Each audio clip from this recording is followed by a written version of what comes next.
कल तक तुम गोल्ड खरीद रहे थे, विदेश घूम रहे थे, पेट्रोल भरा के ऑफिस जा रहे थे। आज पीएम मोदी बोल रहे हैं ये सब बंद करो। और अगर तुमने सोचा ये सिर्फ एक सजेशन है तो तुम बहुत बड़ी गलती कर रहे हो। जियो थ्रेड पर आपका स्वागत है, जहां दुनिया की असली सच्चाई बताई जाती है। देखो यार, पीएम मोदी ने देश के नागरिकों से 7 बड़ी अपील्स की हैं। सीधा सुन लो। 1, वर्क फ्रॉम होम करो जहां पॉसिबल हो। 2, गोल्ड खरीदना 1 साल के लिए बंद करो। 3, पेट्रोल डीजल की कंजम्पशन कम करो। 4, कुकिंग ऑयल भी बचाओ। 5, किसान भाई, केमिकल फर्टिलाइजर्स कम यूज करो। 6, फॉरेन ब्रांड्स छोड़ो, स्वदेशी अपनाओ। 7, 1 साल तक फॉरेन ट्रेवल अवॉइड करो। यार, ये कोई नॉर्मल एडवाइजरी नहीं है। ये तब होता है जब एक देश का प्राइम मिनिस्टर जानता है कि सिचुएशन हाथ से निकलने वाली है। और इस सब की वजह है ईरान यूएस वॉर और स्ट्रेट ऑफ हुर्मुज का ब्लॉक होना। एक छोटा सा समुद्री रास्ता और पूरी इंडिया की इकोनॉमी कांप रही है। क्यों? सुन लो ध्यान से। स्ट्रेट ऑफ हर्मुज ये बस एक छोटा सा समुद्री रास्ता है, लेकिन दुनिया का 20% ऑयल इसी रास्ते से गुजरता है। ईरान यूएस वॉर के बाद ये रास्ता प्रैक्टिकली टूट गया है। अब दुनिया भर के देश ऑयल के लिए तरस रहे हैं। अब इंडिया का सीन देखो। हमारे पास स्ट्रेटेजिक ऑयल रिजर्व्स हैं, लेकिन सिर्फ 2 से 3 महीने के लिए। उसके बाद डायरेक्ट क्राइसिस। रशिया से ले लो, सोच रहे हो? यार, रशिया पहले वाला डिस्काउंट नहीं दे रहा, सप्लाई भी स्मूथ नहीं, और हमारा रुपया ऑलरेडी $1 के अगेंस्ट 95 रुपए तक गिर चुका है।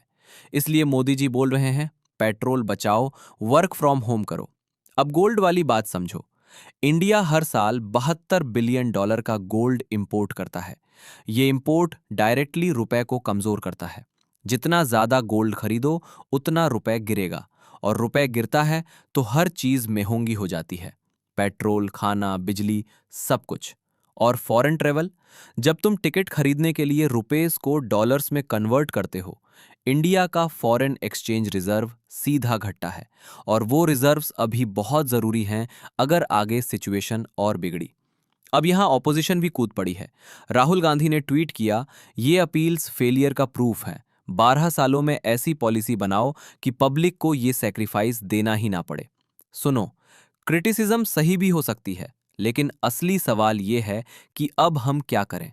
अब मैं तुम्हें वो एंगल बताऊंगा जो कोई नहीं बता रहा।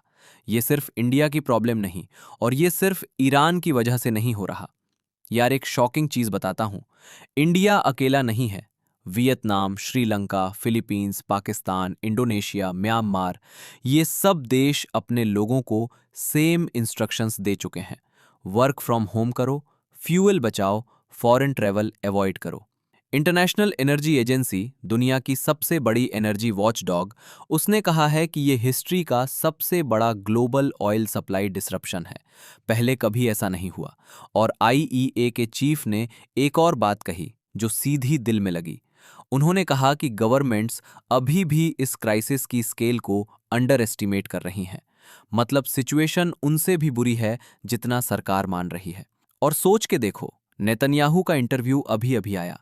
उन्होंने क्लियरली कहा ये वॉर अभी खत्म नहीं हुई, बहुत कुछ करना बाकी है। तो ये वॉर और चलेगी, हॉर्मुज और बंद रहेगा, और इंडिया का रुपए, इंडिया का पेट्रोल, इंडिया की इकोनॉमी सब और प्रेशर में आएंगे। वो जनरेशन जो रोज ऑफिस जाती थी, रोज कम्यूट करती थी, शायद ये उनकी आखिरी जनरेशन है। वर्क फ्रॉम होम अब न्यू नॉर्मल बन जाएगा। दुनिया बदल रही है, और बहुत तेजी से बदल रही है। तो यार, अब एक सीधा सवाल तुमसे, क्या तुम पीएम मोदी की ये 7 अपील्स फॉलो करोगे? कमेंट में बताओ, यस या नो। और अगर तुम सोचते हो कि तुम्हारी जिंदगी ऑलरेडी इतनी सिंपल है कि ये सब तुम पहले से फॉलो कर रहे हो, वो भी लिखो। मैं पढ़ना चाहता हूं, क्योंकि यही है असली इंडिया, जो चुप रहता है लेकिन जब जरूरत पड़ती है देश के लिए खड़ा हो जाता है। यही है जियो थ्रेट, दुनिया की असली सच्चाई। लाइक करो, सब्सक्राइब करो जियो थ्रेट को। मिलते हैं अगले वीडियो में। जय हिंद।